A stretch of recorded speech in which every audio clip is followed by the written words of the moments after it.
to this slow bundle unpacking of the new set Crimson Vow.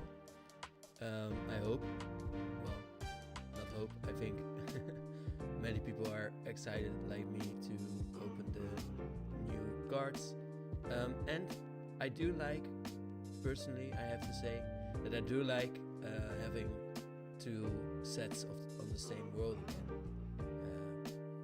This used to be the status quo, but right now I think it's nice to stay somewhere a little bit longer and get to know the world again. So yeah, it will be nice to look at these together, and let's see what we open up today. We'll put a little bit of a box on top of each other just so that the cards will be more readable. Let's open this up here. Let's wait to knife. I thought that was fun. Now I know that it's also really not practical. Alright. Always nice to open up a little bit of a gift. So also something that's nice to note is that we reached over 100 subscribers, which is fun, and that's why next week there will be another bundle. We have these boxes every time. Not sure what I will do with them, but they're the same every time, and you can put some dice in them. So we have this, then in there's always some sort of cool thing to add to it, binding vows, elevator diamond, and our Markov, sort of our invitation. I received it here too. Yes, thank you for the honor. Yes, you are most benevolent. These are answers that you can give them, so you can scratch one in. Yes, even if the world were ending and I will be bringing a guest. Yes, I will be eating said guest. You can use multiple answers. I plan on drinking this many pints. I would like the following on today: a cow, a chicken, a shark, what? Or a human. Preferred blood type A, B, O. Okay. Vampire jokes. That's to be expected, but still fun. And then this thing is something that you can sort of unpack here as well. You can open it up, and there will be something inside like this. So maybe you can use it to block something off or something. And otherwise, I think it's still fun that they do these. That way you waste less paper. So that's cool. And this, of course, is the actual product. Top side, you have this. A little bit of stained glass. And then here's a little bit of rope from the front here. I like these kinds of designs a little bit, but they don't work. But I like them. Then inside there are, of course, the standard oversized die, which we can put into the new box that we got. Well, no, I put all of them together. I like this inclusion always, like you can make two boxes out of this and then. There's a rule card, I think. Yep. So here to how to cast spells, and these are the classic ones, nothing new. How do you? Oh, says this is how you block, this is how you attack. Nothing really new. You can have standard, boosted or after commander, and this is what happens on your turn. Nothing new, nothing new. Then there's the lands. These are cool as well. We have the sort of promo Sigarda summons. This time around. Let's find the opening for these. Let's see. This one here. Oh, this is so really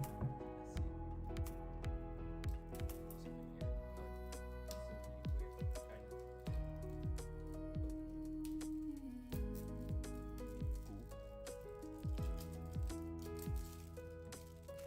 So, like I said, we have Sigarda summons. I'll use this already, I think.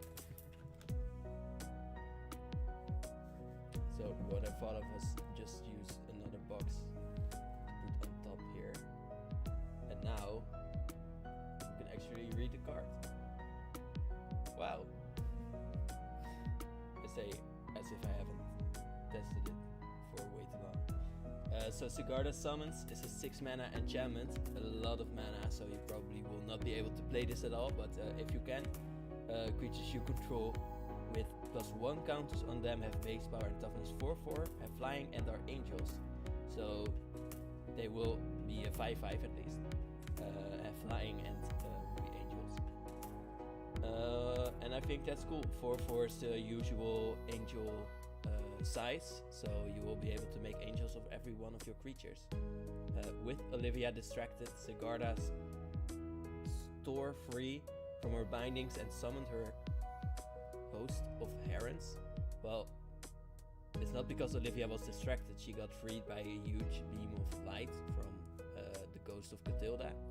But they try to get their own stories right, so it's good that they try. Then we have this Plains from Sam White,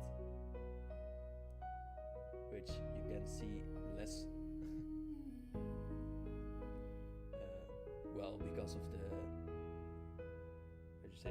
the foil, but you can see the lights in the background from the humans, and then there's this theme of the carriage going around the lands. You can see it here a little bit. Then there is this island as well with the carriage. Swamp, same thing. See it a little bit more on the front here, but maybe it's a good thing too. We have the mountain, also from Sam, and the forest. And then I believe we will only have repeats in the forest. You can actually see the carriage here the best, I think. But I think we only have repeats, do we? Yeah. Yep. So, still cool that they used this theme of the carriers going around a little bit like the Ixalan lands, where we saw Jace walking around everywhere. So that's cool. It works. It gives a feeling of, well, that the world is continuous, that there are people walking around here. So I think that really works. I'll put the lighting a little bit different. One moment. Brighter is good, and I think doing it like this is better.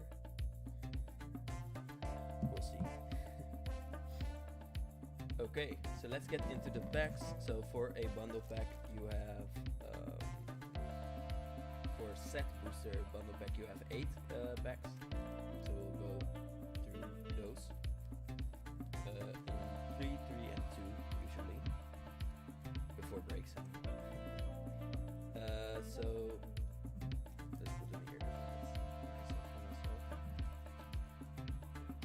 So first pack. Actually,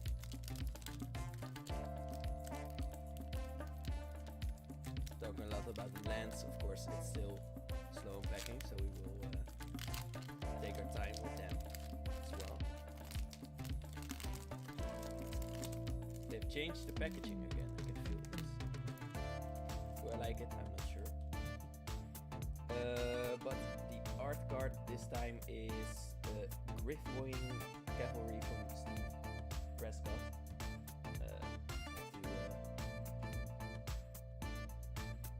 Look at the back for that. So yeah, I think it's a really cool piece of art. The fact that you can see the sky up above and we are looking from down below means that they are sort of doing a salto maybe on this griff. So that's awesome. And they're holding huge swords flying together. I think this is one of the training cards where the one person is being taught how to fly by the other knight. So that's cool. It's sort of like your first motorcycle lessons almost. So yeah, really like like that feeling of getting a motorcycle lesson on a flying griff on Innistrad. And I think it's nice that it feels hopeful. It would be hopeful for me too if I could fly around Innistrad instead of having to walk through it. I think that would be my preferred way of going around as well. On Innistrad, it's truly the case that flying is safer than going by carriage. So definitely try to find yourself a flying griff. We have this land. It's called Island. I always almost start by thinking it's a swamp because of the colors with these lands, but no, it's an island. You can see the water as well. It's a cool type of waterfall, and it almost feels like the Abyssinian sign is in the waterfall itself too, like in the ground itself, which is probably not possible, but maybe because of the way mana works on Magic, that it really shapes the lands, it could still be possible. Just like on Kaladesh, where we see all the swirling shapes, maybe that's the case here as well. And then we go into this cool 6/6 of a 6 mana monster. It's a 5/5. Dreadlight Monstrosity is a big creature. It's a 5/5 and it is protected for a little bit, but at this stage of the game, when you played 6 mana for something and your opponent can kill it for 5 or maybe even 4, it's still a win for them, but you stop them a little bit at least. And then for 5 mana, it cannot be blocked, and you can only activate this if you own a card in exile. And I think that is a really interesting part, because there are not that many cards that work with forcing you to have something in exile, so I think that's cool. Maybe this is supposed to say that the monster sort of lures in spirits, and the spirits of this set all get exiled whenever they are defeated as a spirit. So maybe that is the case when one of your spirits is defeated. This one gains the ability to become unblockable, and then maybe the unblockable part is because the light shines too much or something like that. Maybe they needed that spirit to fuel their light, something like that. But anyways, it's really messed up that there is a huge crab with multiple pincers that has a lighthouse for its body. So I think that's the worst part about this. But another big blue creature, so blue is really going the green route this time, is Skyward Scab. It's not really a big creature, it's a 2/5, so it's still pretty big, definitely for a flying creature. Where usually I think the power is higher for flying creatures, but this one is definitely meant to protect you from some flying creatures. And when it ends the battlefield, you may exile 2 creature cards from your graveyard. If you do, draw a card. So yeah, if you were not going to do something with those 2 creature cards, then this is just another draw a card effect, which is really strong, and it will protect you in the skies. The zombie decks are really trying to be really slow, I think. Or well, with this at least. If I wanted all the parts to match, I wouldn't have become a Stitcher. I would have become a doctor or something. But yeah, we can see that these straight wings are not meant to be on this dragon type of thing. Also, I like the effect of using these straight vertical lights in the background as well.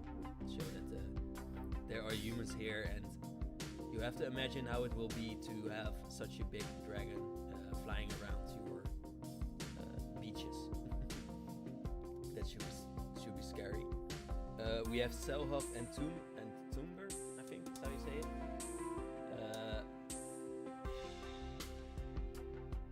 Right here. Also, I noticed in in the previous videos as well, when you open a set booster pack, there are a lot of the same colored cards. So, or there's a theme or something. In this case, apparently we got the blue theme. Cell of Entomber is a 2-mana zombie. Again, a really slow one, or so it feels. It's a 1/3, and you can tap it, discard a creature card, and draw a card. So it's a little bit of a worse type of loot, but it's repeatable. So that makes it strong anyways. And in a zombie deck, you will probably want to have some of them in your graveyard anyways. So this could be a really good enabler too. Really strong. Again, you can really see that they forced the blue light into this art. And it does make it a little bit more eerie. And that's cool. You can of course see one of the people who this zombie put into the grave trying to come out, but they probably won't manage as they have the low ground here. It knows one fundamental truth: bodies belong in graves. So yeah, kind of the opposite of what most zombies on Innistrad do actually. It puts the zombie away. Usually they just gather their parts and then bring them back to a weird place. But another blue card, so like I said, we will have the theme here, like so that's cool anyways. This is another zombie tribal card, so really on the zombie theme here. The spell costs 1 less if you control the zombie, then it's 2 mana, or 3 if you don't control a zombie. To tap target creature, it doesn't untap during its controller's next untap step. So a small freeze. It's an instant and it draws you a card. So I think the mana is kind of legit for that. Drawing a card extra should be like 1.5 mana, and freezing should be around the same.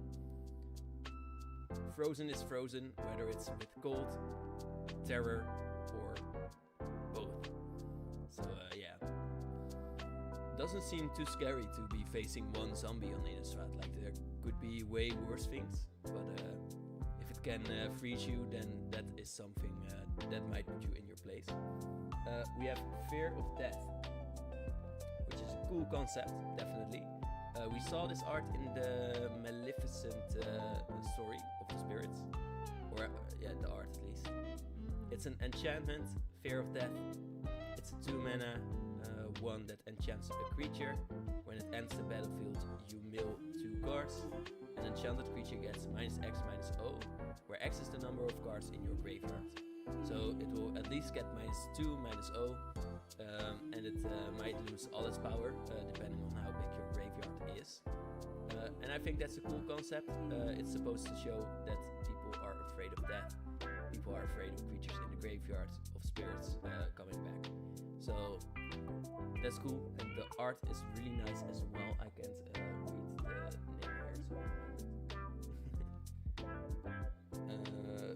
it's from Anato Finstark. Sorry.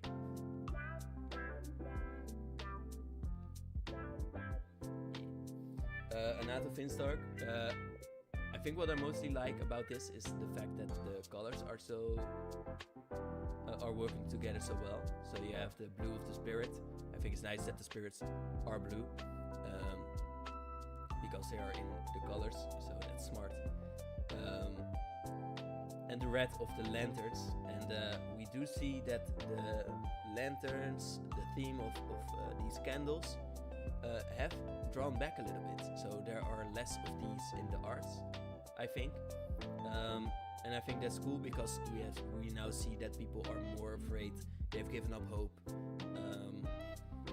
Yeah, they don't have too much that protects them, and they definitely don't believe in the magical anymore. They think that is something to be afraid of now that they have seen what the werewolf gold has done. So that's cool that we see less of the candles. We do see them here, but we see them burning a little bit too bright, and it's from a spirit that has been using these as lure to lure in people. Maybe they will work less well now, now that the candles are going away. We have Wandering Mind, a 3 mana creature. Another blue one, another horror. I think that's like the second one here as well. Third maybe. When it enters the battlefield, you may look at the top 6 cards of your library, reveal a non-creature non-land card, so like a spell or an instant or an artifact or something like that, and put it into your hand. Put the rest on the bottom of your library in a random order. And it's a flying 2/1, which is worth around 2 mana, 2.5. So that with the opportunity to draw a card is really strong, I think. So a strong uncommon, would pick it pretty soon. Like it's very flexible, it can go in a lot of types of decks, but it's 2 colors, which is a big drawback. So not sure how fast I would actually pick it, to be honest. But if you can take it, take it. That's my what I think about it. Magma Pummeler is a cool X creature here, another uncommon. It's a red and X for a 0/0 that gets X counters on it, so it grows with the amount of mana you put in. 3 mana as a 1/1, 5 mana as a 3/3. If damage would be dealt to Magma Pummeler while it has a +1 counter on it, prevent the damage and remove that many +1 counters from it. I always feel like that's more like a drawback, because usually your creature gets the counter back. But when 1 or more counters are removed from Magma Pummeler this way, it deals that much damage to any target. So it can't deal all the damage that a creature will do to it, but it will deal damage equal to the counters that it lost. So that's nice. I mean, if you put 12 mana in this, you have a 10/10 that will get weaker, but will slowly deal 10 damage to any target, so could become really strong. Does need to be dealt damage first, so you can't have it be killed just like that. You really need to have it get into a fight, and I think that's flavorful too. It's a pummeler, so it should be fighting, and it wants to, because then it can shoot out some of its lava powers. Also, I didn't know that there were elementals like this on Innistrad. That is another thing to watch out for, apparently. We have a cool spirit card here with Kindly Ancestor. It's a 3 mana 2/3 with lifelink, no flying. We can see that the Ancestor is sort of locked to the ground, maybe because they want to be with their grandchildren or something like that. But the spirit says you do Cold Fury, it's a lifelink creature, and then you can disturb it. And what I really like is that they have made these kind of aspect cards where the Ancestor wanted to embrace her grandchild, in fact, and in this case they gave them sort of a cloak. So this is the Ancestor's Embrace, and I think that's a really nice concept, that yeah, your previous loved ones can be with you in the form of something warm. Maybe you feel some random warmth when you need it, and maybe it's them helping out a little bit. But what it does, it gives one aspect of the spirit to another creature. So in this case, giving lifelink to her grandchild, and then if it would be put into a graveyard from anywhere, you may exile it instead. So that's what I said about spirits being exiled once they go away. And the grandchild says, "Thank you, grandmother, I love you too." So they knew that it was them. And really cute with the sheep. One of the lambs is sort of snuggling up to the grandchild here. So that's really sheep. That's really sheep. That's really sweet. That's what I wanted to say. But sometimes I need like 5 tries to say something. We have Weaver of it's really going not very well. Weaver of Blossoms, a 3 mana human werewolf. These are here as well. Some of the vampires invaded their set, so I think this is a legit comeback for them. 3 mana human werewolf that is also a mana dork at 1 mana of any color. Then it has Daybound, so if there are no spells during someone's turn, it becomes night. And their flavor says living in harmony with nature. living in harmony with nature does not always mean living in peace. Living in harmony with your nature on Innistrad basically means being a werewolf, so I think that's legit. It increases in power, it becomes a 3/4, but almost more importantly, it becomes a 3 mana dork that adds 2 mana of any one color. You can still only choose one color, but 2 mana for 3 mana dork is okay. Does not always mean living in peace. Well, not always. You can use this 3/4 as an attacker, of course, and that's really good for a werewolf. I mean, they sort of need that type of aggression in their decks. But it probably wants to live in peace because it wants to stay back to give you the 2 mana, because that's a lot of value. But you can still use it to attack if you don't need the mana, and I think that's cool. Actually useful instead of the usual 1/3s that are mana dorks. Here we have another flip card, Mirror Hall Mimic. So going with the blue theme again, it's a 4 mana clone card. You may have it enter the battlefield as a copy of target creature on the battlefield. Of any creature on the battlefield. Doesn't need to target it apparently or something. Yeah, any creature, so that means those of your opponents as well. So that's always a strong thing to have. And you can use it later again, so I think that makes it a really strong card, because it's at least what your opponent is doing, but then the other side is way better, I think. It's a 5 mana enchantment at the beginning of your upkeep. Create a token that's a copy of enchanted creature, except it's a spirit. So you enchant something and then you get copies for every time that you start your turn, basically. So that is a really strong thing, and then of course you will have to exile it. And it's really ghastly to be seeing their ghostly dead reflection here, so I think I would be gasted out as well. Another card, not a rare, this one was a rare. Not a rare, but a beautiful foil here. And still no common. It's Storm Chaser Drake, it's a 2/1 with flying for 2 mana. Already good. When it becomes the target of a spell you control, draw a card. So a lot of upside for that. If you have a deck that is almost built around that, then definitely that's a good thing. But a 2 mana 2/1 is already pretty good for a flying creature. Blasted Drakes, interfering with the conductivity again. Growl, go chase it away. I like that name, really thick. But someone has to chase this one away, and that will be a little bit of a hard thing. I think this is a pretty big Drake in the art. But maybe it's smaller than we think, because it's just a 2/1.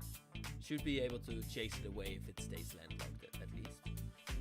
And then another one, this one from the list, another uncommon, a really interesting one. Guttural Response is a 1 mana counter target blue instant spell. So really specific that it can only target instant spells and they need to be blue. But that is a really good surprise, because no one will expect you to counter something with just 1 red or green mana. Most of the time they don't. A Savage Cry with the power to shatter minds. Oh, that's cool. So the Guttural Response makes your opponent too afraid to react, and that is why it can sort of hit blue mages more than other mages, because they use their minds. If they can't use their minds, that means that they are useless, basically. Not really, but basically. I need to flip these around again. Yeah. We'll manage. Don't worry, you don't have to help me, you can't help me.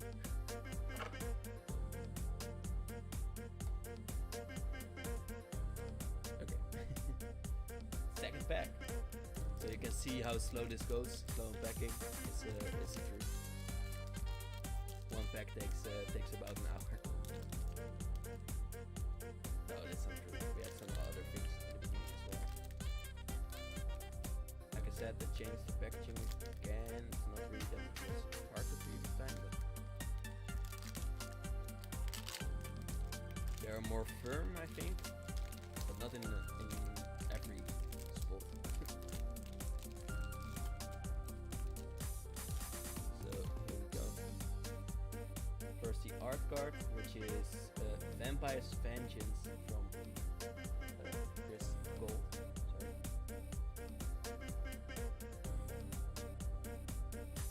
There we go. So we have two vampires, I think, standing in a doorway that's really red. Not sure what's happening here, to be honest. Can we... No, can't see that in real life either. They're just putting some wine glasses together, so maybe they killed a human, something like that. They had their vengeance on a pesky human, and now they are drinking their blood. They're celebrating that they did so, something like that. It looks cool though, like with the red, really something that inspires you to think about vampires. So that's cool. We have another mountain here from Elena Denner. This time a mountain with some treacherous passes between them. This one does not look like a swamp, because it is at least a little bit more bright and white around the places. And I like that this is sort of a castle that is usually where vampires live, so I think that's flavorful as well. We have Adamant Will, a card that I really personally like to play with, because it's a nice combat trick that really surprises people, and when they try to kill your creatures, well, this is not something that they usually expect.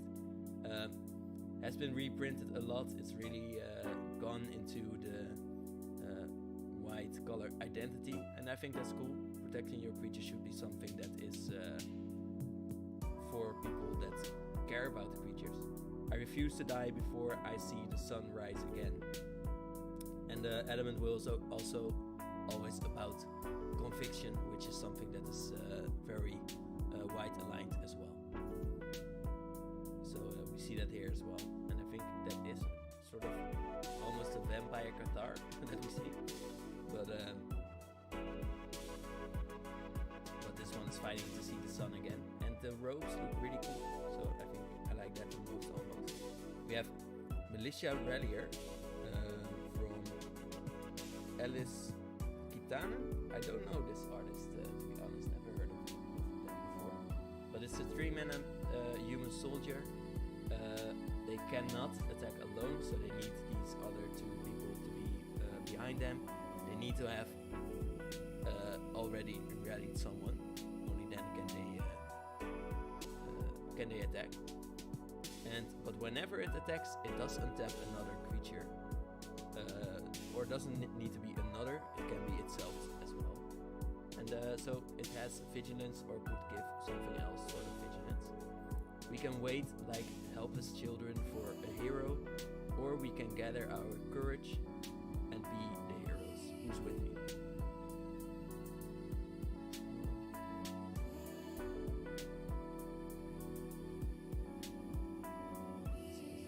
Reason why it's getting hard. Keep going. No reason.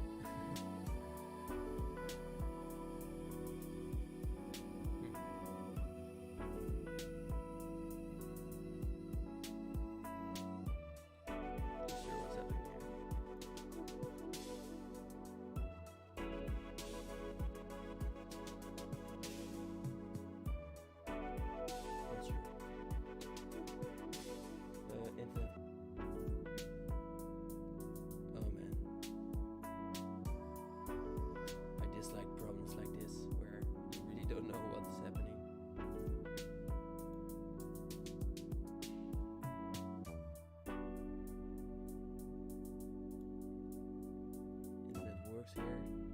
Does it work again? Okay, maybe. We shall see. Does it work here? It works here. Huh. Let's just imagine it does work then. Maybe. Or did it just buffer a lot?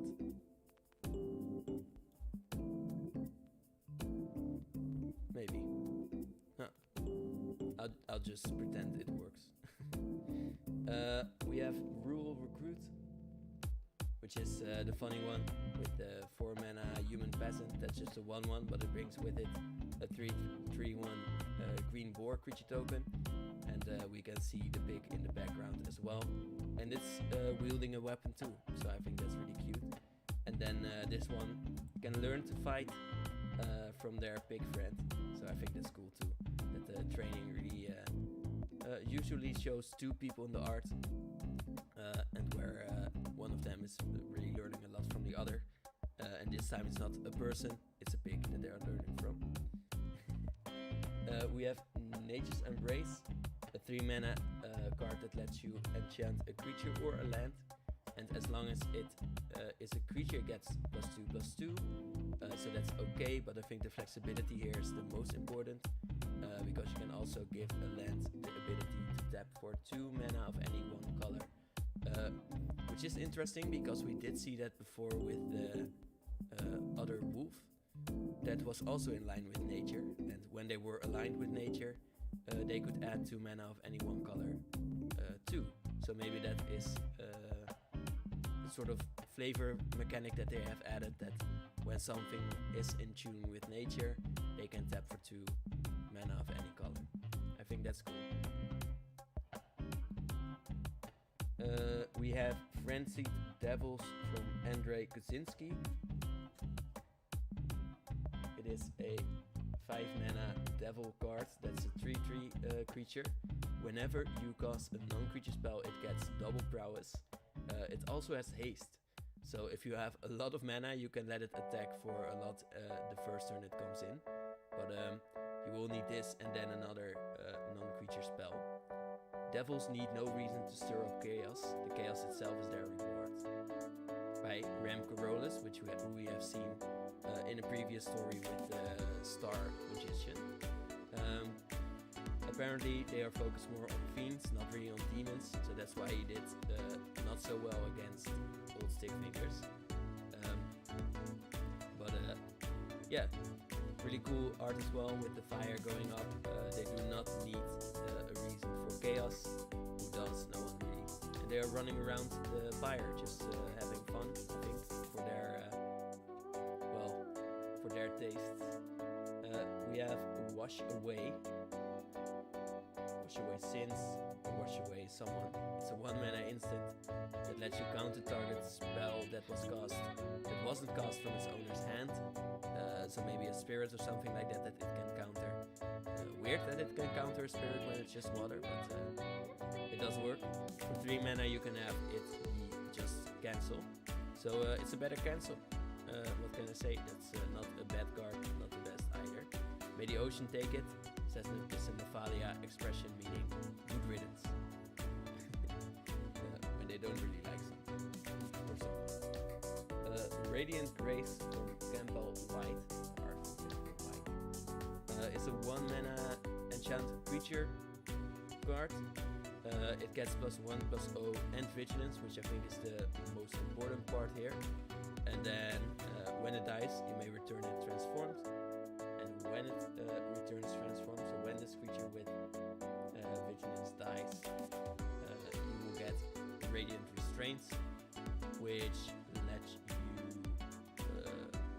force your opponent's creatures to enter the battlefield tapped, which are the restraints. And I like that they can use these chains in Magic as 2 types of weapons, by holding someone back or by being vigilant because of the light properly. Even in times of brutal darkness, never mistake beauty and delicacy for weakness, says Thalia, Guardian of Draven. So did they have this chain magic? I have not seen that in the story before.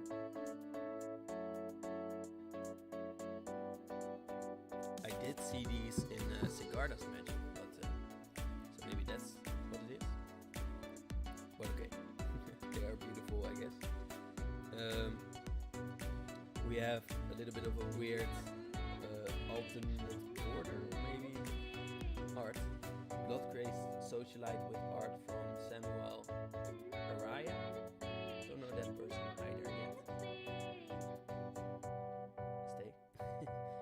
it's a 4 mana Blood Grey Socialite that's eating something like a delicacy, who has red blood hands, which it does look like horror here. I think that's really the first card that really creeps me out a little bit, so I like that.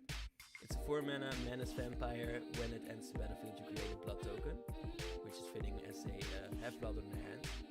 Whenever it attacks, you may sacrifice a blood token. If you do, it gets +2/+2 onto end of turn, so it can be at maximum a 5/5. But that's not bad. A 5/5 Menace, that is hard to block, and they will need 2 creatures, and they probably will both die for it.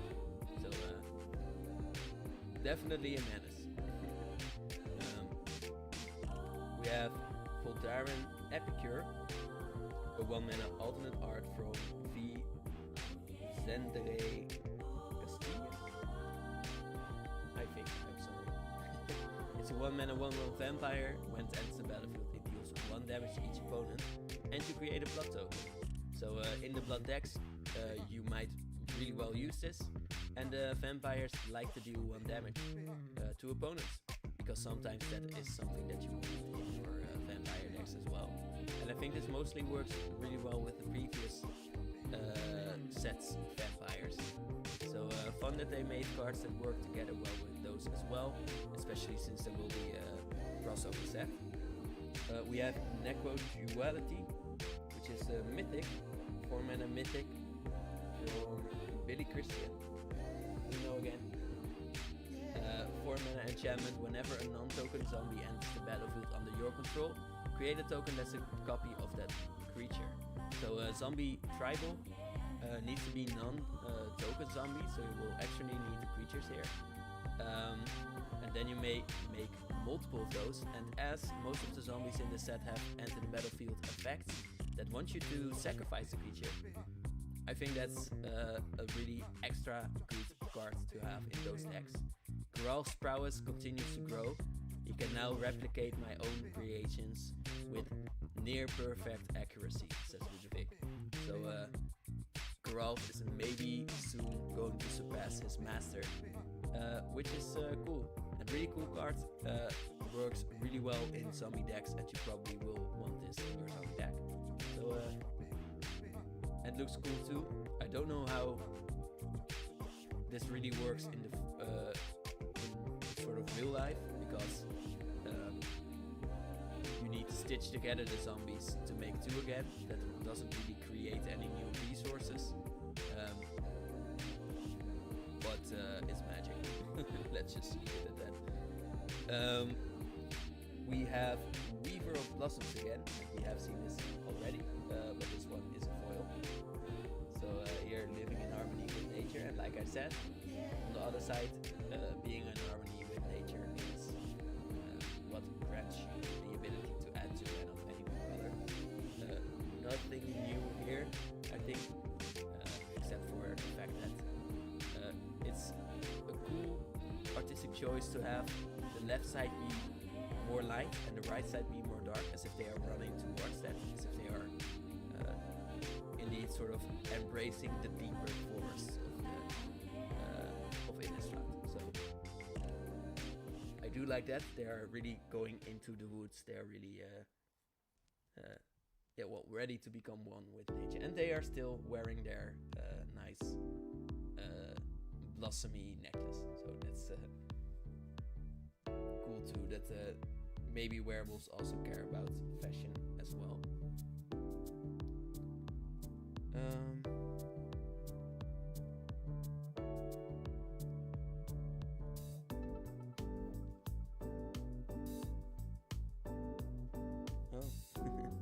Alright. Third pack. Don't forget to take your sips of your drinks. I will too.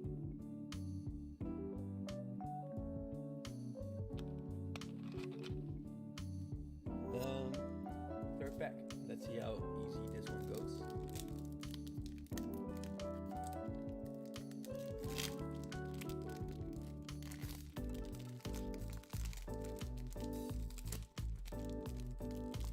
I think we have another rule thing. No tokens yet.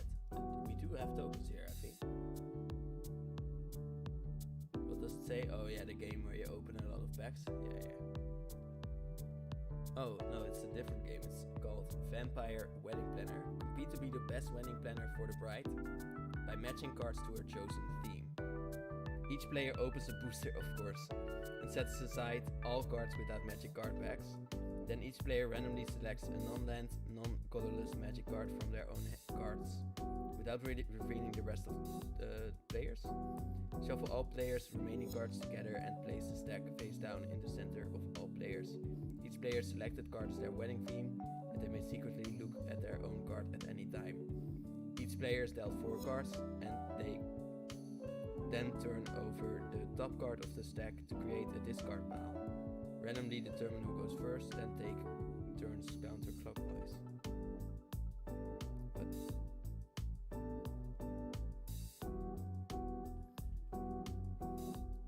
What kind of theme? Oh, 1 point for each card in your hand that matches your theme's color or mana value. 1 point for each artifact or foil card. Olivia likes shiny things. Okay. 1 point for a land, maximum of 1, the location of the wedding. Minus 1 point for any card that does not count for one of the above. Cards can count for multiple points if they meet multiple criteria. Okay. I would have thought tribal would be a thing for such a game as well, but okay. We have Groom's Finery by Eric Deschamps. Right here, as an art card, placed. Should be like that. I think it should be like this. But we can see that Edgar is wearing this weird kind of military old-fashioned clothing. And there are candles here actually, so that theme is back again, but I don't think this is for the protection of the humans. I think this is just for the atmosphere. The brush that he is wearing is a little bit kingly, and I think he likes it that way, but I don't think that Olivia really thinks he is the king. I think she just wants to use him, and because she says that, not because that's my assumption. Yeah, and she's kind of succeeding with him at least, so now he wants it, so it's really the question of, is this still a bad thing, because apparently he wants it now, even though he has been brainwashed, I guess. But okay, fourth, this one being just a 3, but of course I'm saying just a 3, but it's supposed to be a 3 because it's a forest and it looks cool because of the branches that are really going through each other, and I think that's really impressive and would take a lot of time, so probably I will never be able to make something like that because I don't have the patience for it. But talking about these 3 branches, sheltering buffs, I don't know. 3 mana enchantment, it enchants a creature, it gets +1/+3, so really it protects it, and then when it enters the battlefield you draw a card as well, so it replaces itself, which makes it okay. We're not at odds with the woods. How could we be when we share so many enemies? True. Coming from a Dawnhard witch who has apparently just embraced nature only to be able to fend off more of their enemies. And I think that's a legit point. Something to think about. More branches with a crushing canopy from Svetlin Velenov. We of course still do know. We see here, I think, yeah, Ren and 7's 3, so or sort of like that, slashing down a Drake. It's a 3 mana instant, you probably know it, but you can choose to destroy a creature with flying or destroy an enchantment, of which we have seen some, and there are a lot because they are all the spirit cards that flip almost our enchantments at the end. So this is a really relevant card here, mostly for the enchantment part, I think. The forests of the world are unafraid to assert themselves, says Ren. I think, well, I wouldn't have said that maybe because the forests are alive and there are tree folk here. I think that's mostly what they have Evolving Wilds from Elena Danner, of course also a famous artist for Magic. Evolving Wilds lets you sacrifice it to let you search a basic land card and let it enter tapped. The flavor says, spend too much time scanning the shadows for evil and you'll never see the beauty of our world that it has to offer. From Catilda Dawn Prime. So again with the nature, again with the feels for nature, wanting to be in nature, becoming one with nature, becoming dead because you weren't looking out for the shadows. Always look out for the shadows on Innistrad. Mark of Retribution from Uriah Voth is a 3-mana sorcery that also lets you choose one or both. Creature you control get +1/+0 until end of turn. Probably also always want to do that if you have creatures. Target vampire you control deals damage equal to its power to another target creature. So yeah, you will always want to do the +1 thing because apparently you had a vampire creature otherwise, and otherwise you wouldn't play this at all. But so when, yeah, I guess if you don't have a vampire creature and you do have creatures, then you might choose only the +1 effect. But I would just choose both. Oh no, because you can't target something. Okay. Weird. So you can use this alone. I think that's mostly the point. And we see a Mark of Vampire fighting a werewolf and probably winning because this is the Retribution. And vampires do need a little bit more strength to defeat werewolves. But in this case, it's a Retribution, so that is why they have more power. Not more toughness, because being vengeful does not really protect you. It does help you hit harder though. So I think I like that part about the card. We have Skulking Killer from Alex Brock, which is mostly cool for what it says in the flavor. It's a form, well the art's cool too of course, with the purple coming from the wedding sort of, and this killer standing in the blue shadows. But what we see here is that Olivia has set a few villagers loose in the Hedge maze as part of the evening's entertainment, and then the vampires can hunt them and see if they can find some of their food. And I think it's fun to think about that vampires really want to chase after their food. So I think that's a cool part about that. It's a 4/2. When it ends the battlefield, target creature an opponent controls gets -2/-2 until end of turn, if that opponent controls no other creatures. So I think that part is important here, because Skulking Killer really wants to find a human alone, and then it becomes weaker because they have been ambushed by this one. If it kills, that's really strong. If it doesn't kill, this cannot immediately attack, so you probably want to use this sort of after combat otherwise, or something like that, or before, and then you can attack and they won't block, or something like that. But not sure if that's always that worth it really. But okay, we have the actual card of Vampire Vengeance. We have seen the art part just a little bit earlier. Sorry.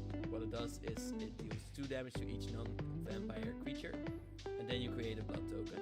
So it's a little bit of a board wipe, and for 3 mana as an instant, that's pretty good. It will kill some early game creatures. So this uncommon, I think, is really strong for draft. Olivia was quick to make an example of any village that refused to pay her blood tithe, killing them all probably, or at least all the weak ones. So vengeance, but not really for something important, but to Olivia it was. She needs food, of course. And talking about this theme of well, getting blood tithes, we have Blood Tithe Harvester from Sami McConan. It's another alternate art one. A 2-mana vampire. When it ends the battlefield, you create blood. Then you may sacrifice it.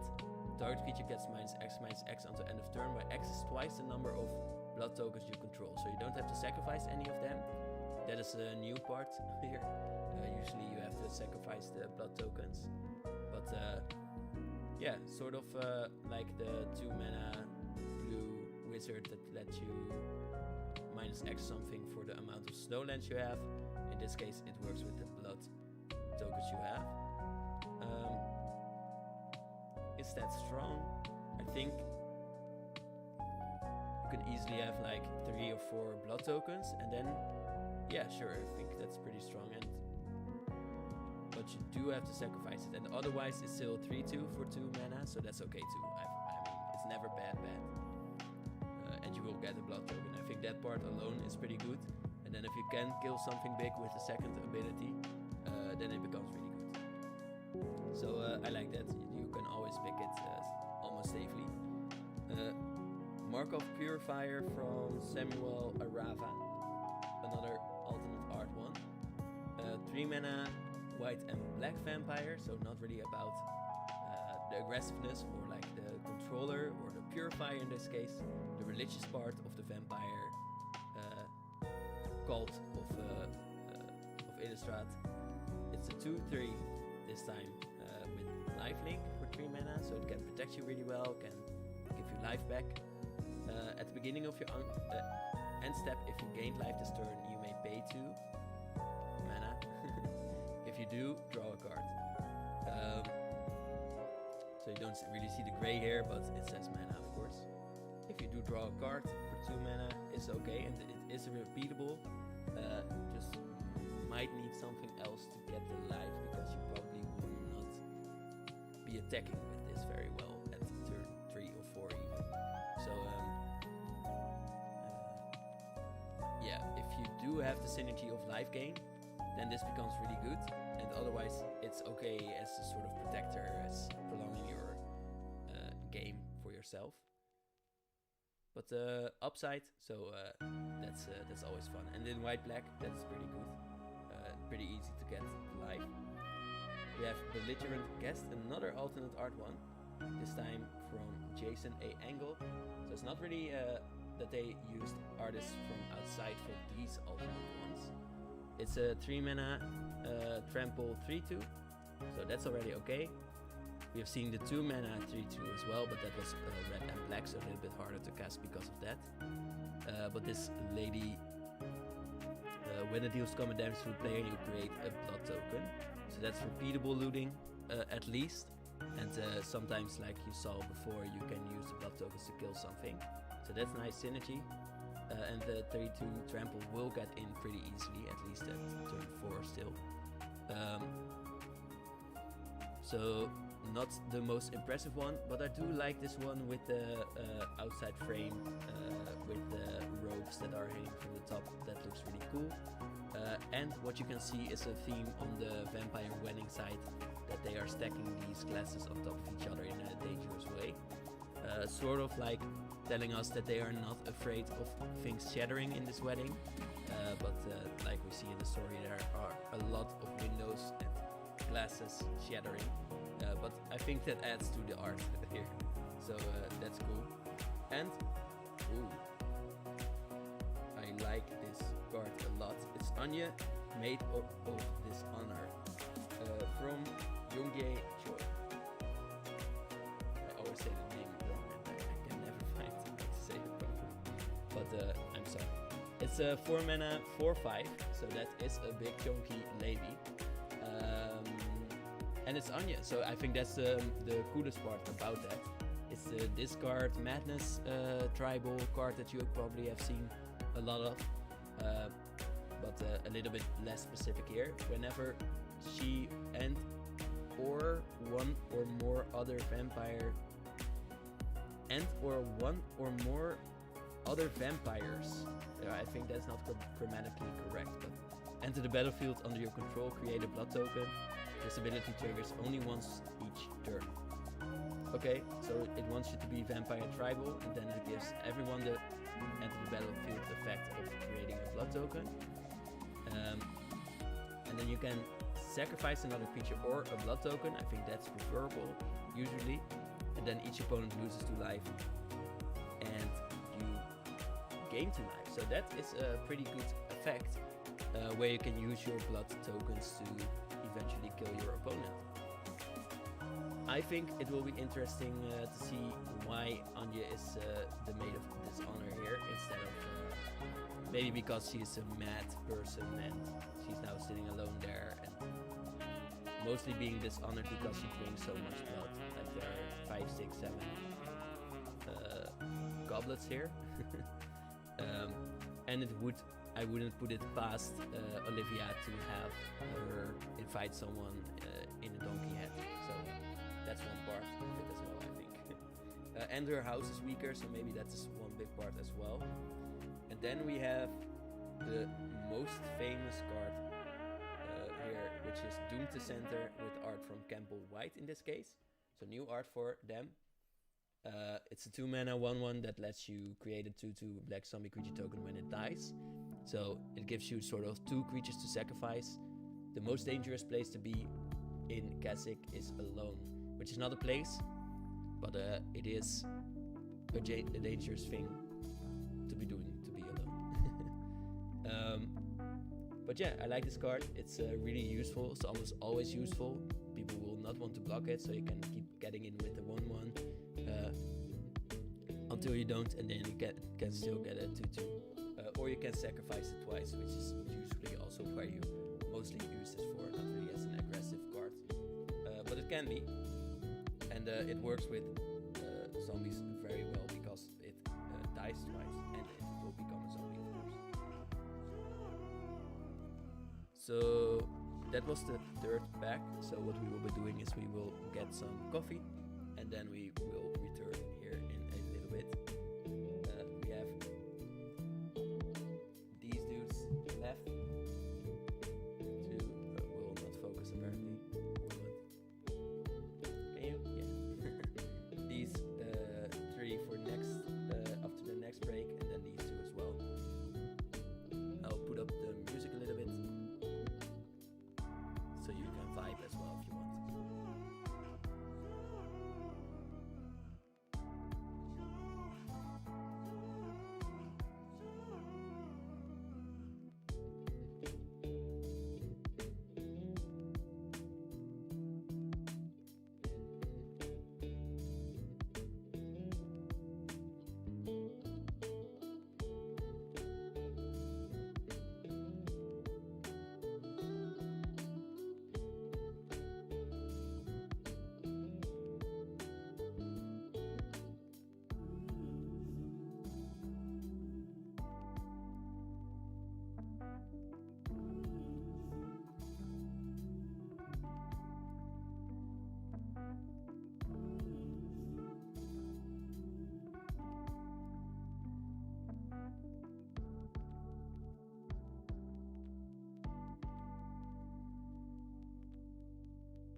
I am back, no worries. Were you worrying? You shouldn't. Oh well, you could. But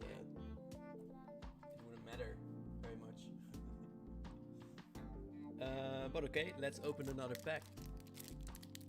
Going pretty okay. I mean, I like the cards so far. And we have some deep dives to do, at least on Anya, I think. And then, well, can't really do the Geralf one without actually opening Geralf themselves. But Anya will at least be a fun one, I think.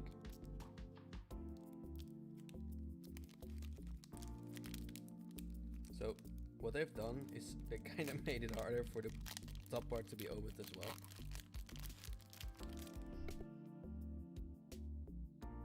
But we have our first token, actual token here. So that's a win instead of the rule text. And I mean, you can still put the rule text in the back. We have a board token.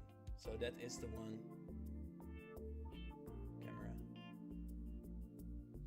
Camera's having a hard time today.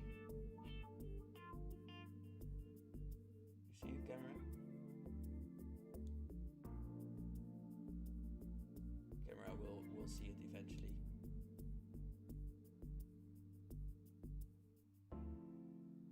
I think.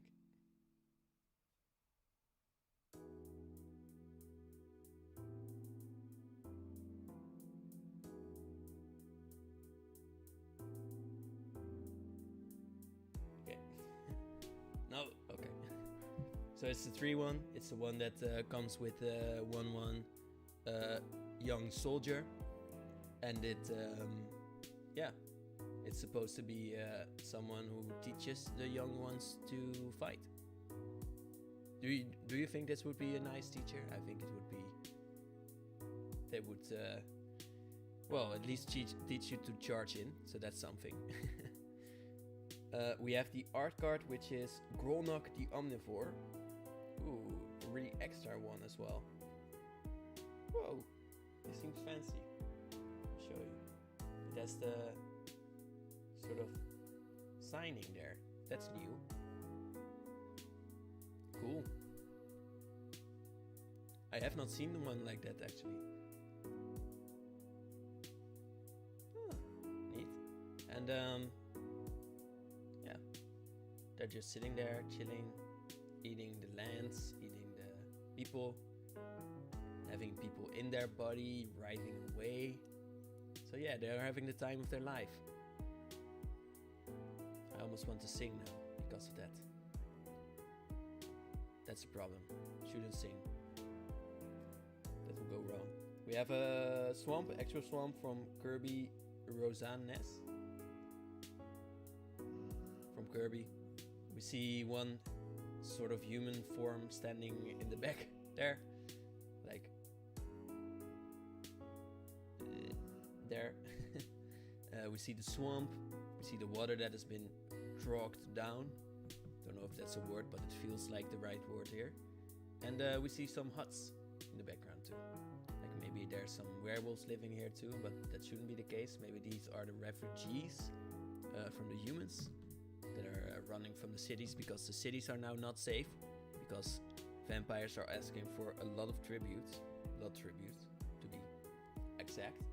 We have scattered thoughts, another sort of conceptual thing where your thoughts are scattered. And we see a Fubbletop kind of creature looking around. It's a 4-mana instant. Look at the top 4 cards of your library. Put 2 of those cards into your hand and the rest into your graveyard. So a really strong draw effect. Like you can see 4 cards and pick the 2 best ones and then put the other ones into the graveyard. Maybe you could use them as well.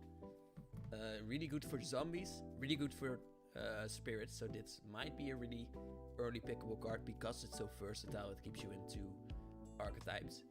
Stitches delegate the most important tasks to assistants with a good eye for detail. True. And a good eye for detail, but scattered thoughts also shows us that there is a fallen brain here. So that's why it's scattered thoughts. The brain is actually the thing that is scattered. We have Nurturing Presence, another one of the Enchester cards from Irina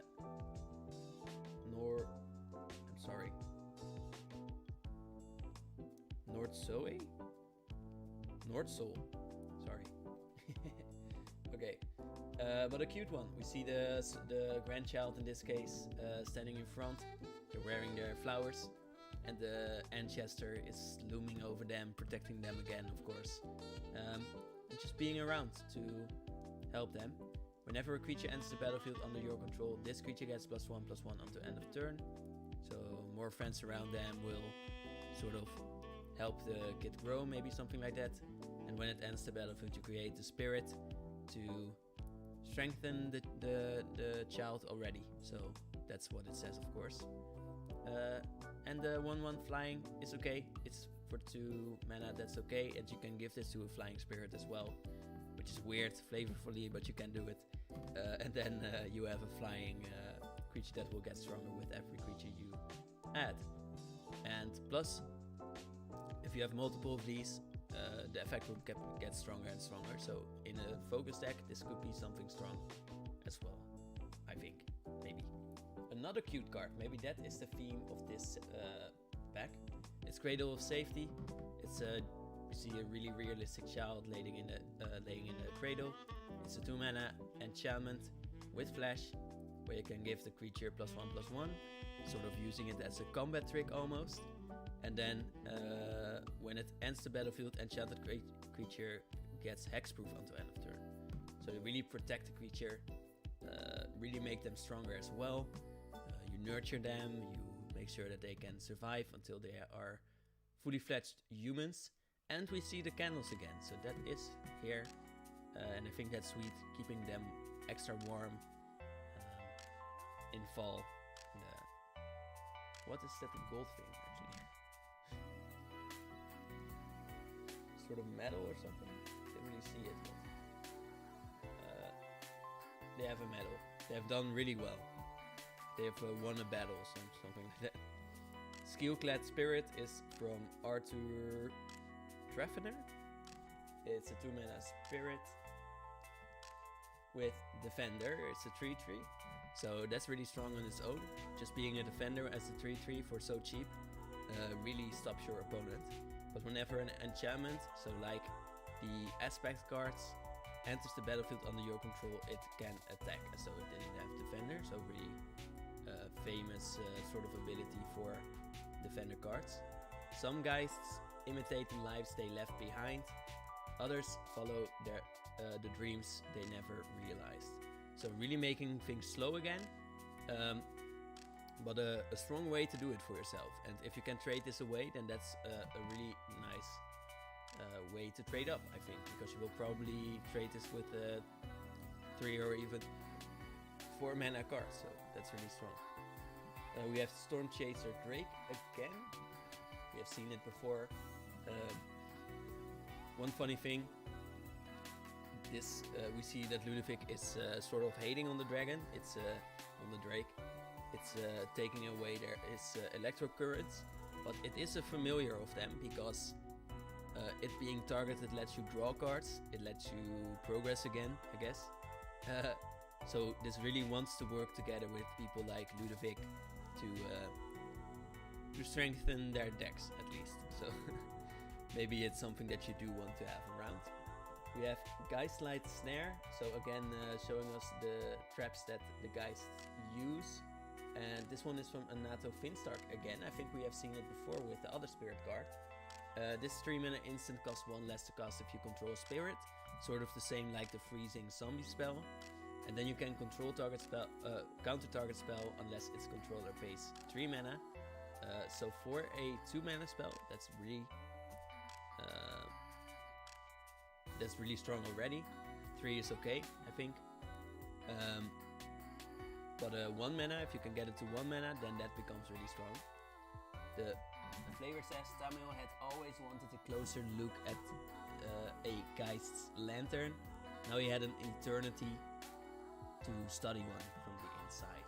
And cool about this art is that you can see the sort of skull coming from the purple skull coming from the human.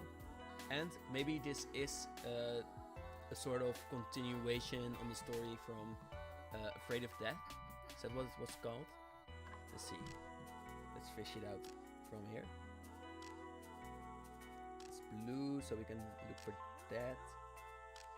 There weren't that many in this one. I think it must have been the first pack then. Maybe? No? Was it blue? Wait, try again. We did see it. I'm almost sure of it. Or was it an art card? Maybe that was the case.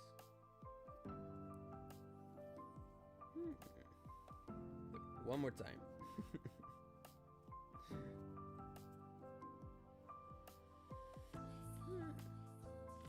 Afraid of Death? Was that what it was called? Was it like a rare or something? Whoa. That's weird. I'm sure we saw it.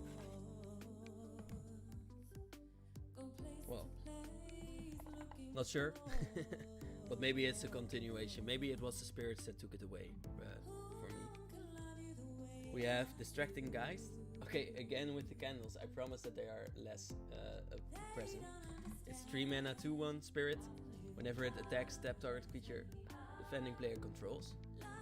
So that's a really strong effect. It used to be on a 3/2 in Ixalan, and then it was a little bit too overpowered. But this time you have the advantage of it being able to disturb it out of the graveyard for this. Clever Distraction is a card that lets you give this ability to another creature, and then it can become as overpowered again. So, or maybe even worse. So, yeah, I think this is a really strong card. Tapping creatures is really underrated, I think. And it looks cool too. Like you can see the things flying around and the person is not really minding it apparently. They are okay with the spirit being in their chamber. I think that's a cool part about this card. Desperate Farmer. A little bit of a sad one, this one. So get ready for some Dead Horse action. It is from Valera Lutulida. Yeah, you can see it's a really sad card here. Desperate Farmer is a 3 mana human peasant. But Desperate Farmer, it is sad, but he was the one that killed this horse, so you'll see that in the other part. When another creature you control dies, you may transform it. It's a 2/2 with lifelink, this farmer. A tragic moment pushed him to a blasphemous act. So he was desperate for food, apparently, and then he didn't kill his sheep. He had a lot of sheep. He killed his horse, something like that. But now he is depraved. He apparently already was, but he is a harvester. Once he had tasted that dark power, there was no turning back. Now he's instead of a 2/2 lifelink, he's a 4/3 lifelink. So he will save you a little bit. So he's not all bad, maybe, but he's only harvesting. So he's not really giving you something. He's just taking from your lands and then, well, maybe sharing that around. Alluring Suitor from Zina Du is a 3 mana 2/3 vampire. Vampires are present in the set, of course. We didn't see many here, but you may transform it when you attack with exactly 2 creatures. So when 2 creatures are dancing together, you may transform Mr. Handsome Man, and then Mr. Handsome Man turns into this Deadly Dancer. Apparently it was not a good choice to be dancing with him, because now this lady is being done in. He has become a 3/3 with Trample. When this creature transforms into Deadly Dancer, you may add 2 mana. Until end of turn, you don't lose this mana as steps and phases end. And you can use that 2 mana to activate his ability, which costs the same. 2 red mana. The dancer now gets +1/+1 together with another target creature. So the one he's dancing with, he can make that one stronger as well. Although it does say that it should kill the other one, but okay. It makes the lady stronger. Well, maybe Deadly Dancer isn't really making her dead. Maybe he is fighting together with her. Yeah, maybe that's it. Maybe they are just friends, becoming friends and really working well together. We have Voldaren Epicure, but this time the foil version. It's a 1 mana dude that lets you deal 1 damage to each opponent, so that works with vampires, and create a blood token, which also works with vampires. Not sure what Epicure means actually. Isn't that like what you do to have your hands become more beautiful or something? Wood. English, maybe. A person who takes particular pleasure in fine food and drink. Oh, I mean that's true. He likes to have pleasure from his drinks. And of course, the dealing damage means that you have to eat from another person to have this blood token. So that's a nice flavor a little bit as well. And then we have Dreadfast Demon from Andrew Moore. It's our rare here. It's a 7 mana 6/6, so a pretty chunky demon here. So it has flying, so it can get in really well, so it will finish your opponent really fast. But it is even faster because at the beginning of your unstep, sacrifice a non-demon creature. If you do, create a token that's a copy of Dreadfast Demon. And these other demons can also make new demons. So this effect will sort of get out of hand really fast. But you will need more creatures to replace. So eventually you will have eaten all of your non-demon creatures. It's a happy thing that it doesn't say all demons, because then you will get a lot of triggers from them eating each other.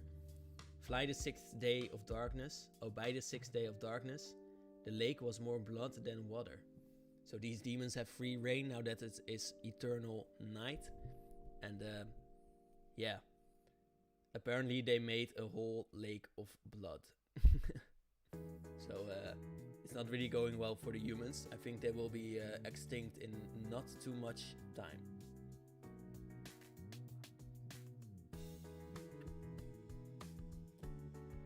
But yeah, that was the last card of this pack.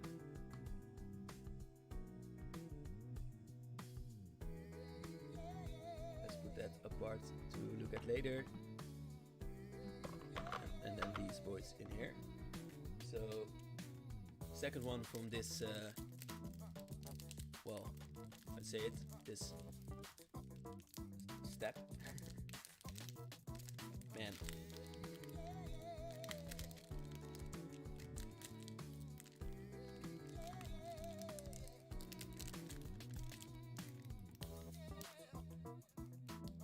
Need to really use your nails for these packs. Okay, another token. We are getting them. And this one with candles. I promise I was not lying. Wolf Boy, it's a 2/2, as a wolf should be. You can see them howling in the moon. Like literally his face is in the moon. It's a small boy, maybe it's more like a dog. And you can see some flags, not sure what those are about, but maybe it's for the wedding or something like that. Weren't there wolves in the previous set? Maybe they just updated the art or something like that. We have the art card Dorothea, Vengeful Victim from Marta New, where we see Dorothea here, the victim. They are vengeful, so they will be slashing someone with their sword that cannot really slash anyone because they are a spirit. But maybe they have found a way to do that, to touch the real wolf. We have an island from Elena Denner, which is a cool shipwreck here. We can see sort of the crooked wing-like bony stones coming from the shoreline here. And we see the ship at the end sort of with a wisp of spirit-like clouds around it, as if the ship will be getting out of the water anytime soon with their dead captain. We have another wolf, which is again looks more like a dog, like a really furry dog, from Alessandra Pisano. It is a chunky boy. It's a 4 mana wolf. It's a 4/3, so that is already the chunky boy. We can see that he is a chunky boy, but he also can gain first strike for your turn. It is not something that you can activate in combat. That would maybe be a little bit too strong, but well, it can get in really well, and then it's a strong boy. These thick-furred wolves have adapted to Stantia's storms, channeling their energy into bursts of supernatural speed. Not sure how that works, but when this one is hit with lightning, it just becomes really fast. So that is really strong, and that explains why it gets first strike. Might have to ask someone from Instagram how this works, because I'm not really sure. But we have another wolf from Olena Richards, Hungry Rich Wolf, who is more of a spiky, slim boy. He's a 2-mana 2/2. When you control another wolf or werewolf, it gets +1/+0 and trample. So then it's a 2-mana 3/2 again, with trample, which we have seen 2 others of, but those were vampires and this is a wolf. So apparently they're just as strong. Even vampires know to travel faster when they hear howling in the Gaia reach passes. But they are just as strong, but apparently the vampires need to run from them. So start running when you hear howling in the werewolf forest.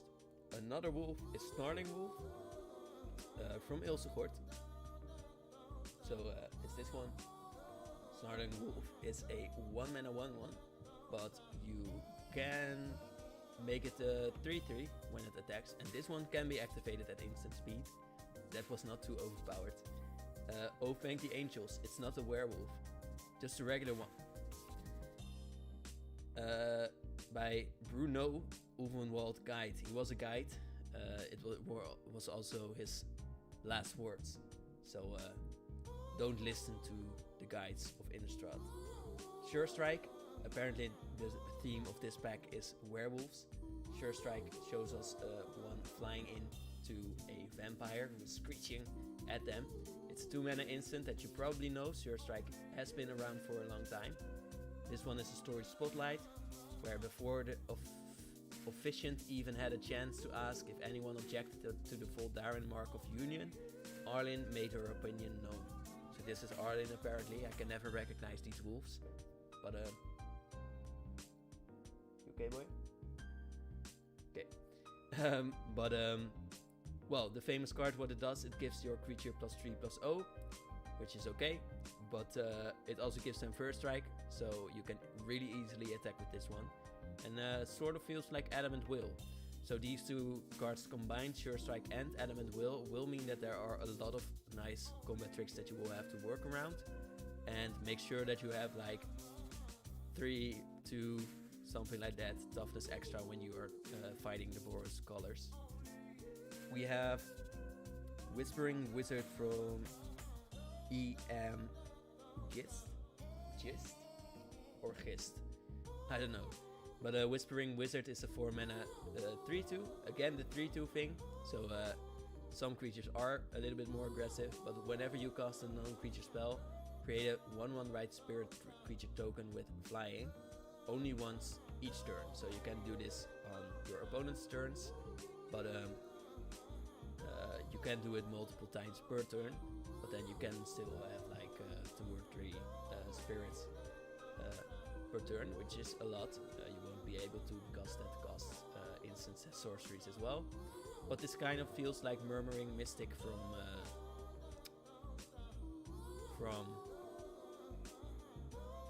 where was Murmuring Mystic from? Well, the 1/4 that makes 1/1 birds, and it does so with the non-creature spells as well. If you have enough of these cards, you can make a flying Drake, Spirit, Bird, non-creature spell deck. And I think these are around anyways. Eivold was aghast, which is a wordplay, when his device revealed the full scope of the Geist infestation. He was aghast. So this is Eivold. Nice to meet him. We have Witness the Future, which is a nice art from Nato Finstark again. Man, they are doing a lot of work here. A 3-mana sorcery, target player shuffles up to 4 target cards from their graveyard into their library.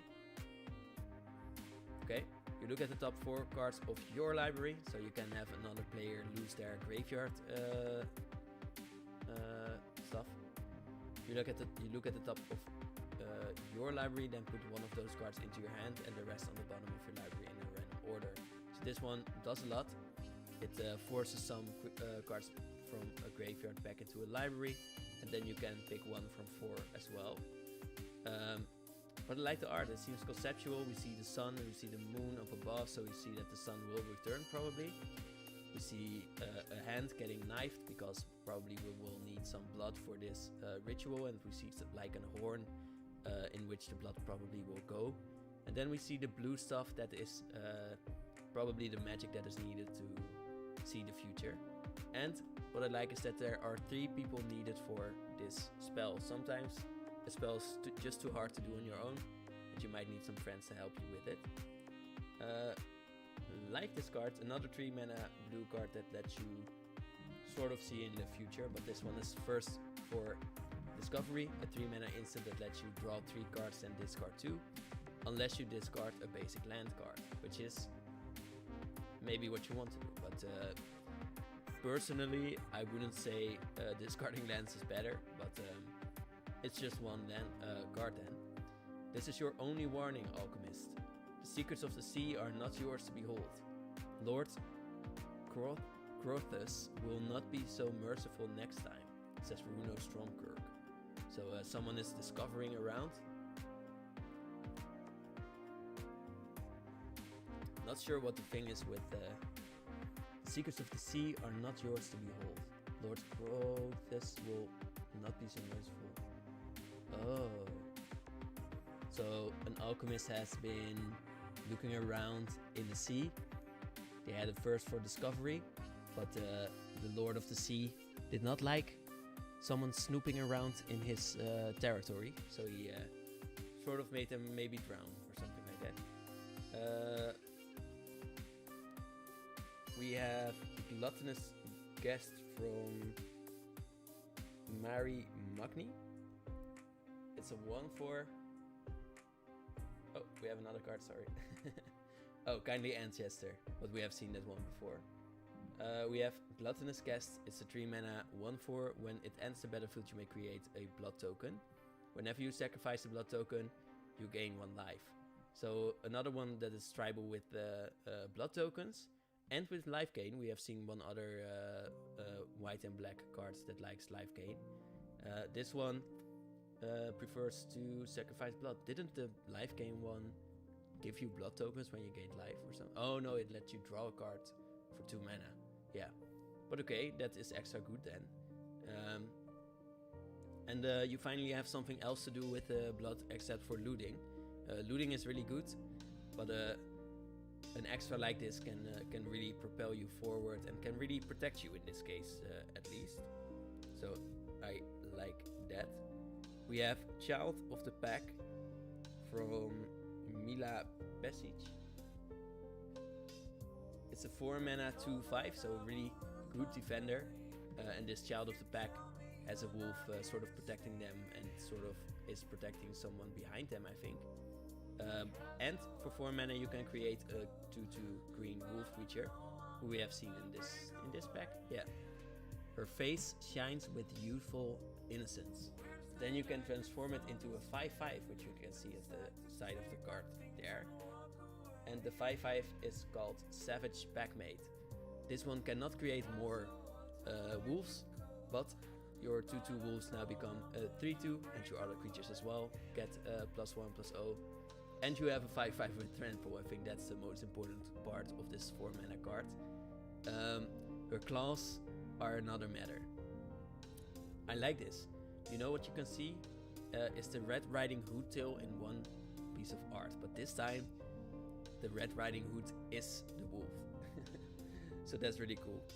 And we have, last but not least, Stantia Uprising. Like we have seen before, the vampires are taking a lot of blood tolls. It's a 4 mana enchantment, which lets you create a 1/1 red human creature token at the beginning of your end step. Then if you control exactly 13 permanents, you may sacrifice this. When you do, it deals 7 damage to any target. So at the least you will, in 4 turns, have got the buck for your money. But otherwise, with 4 1/1s, otherwise if you can get exactly 13 permanents, which is sort of possible with the amount of 1/1s that you will get, the Stantia Uprising will get a large human sort of effigy that is burning really well.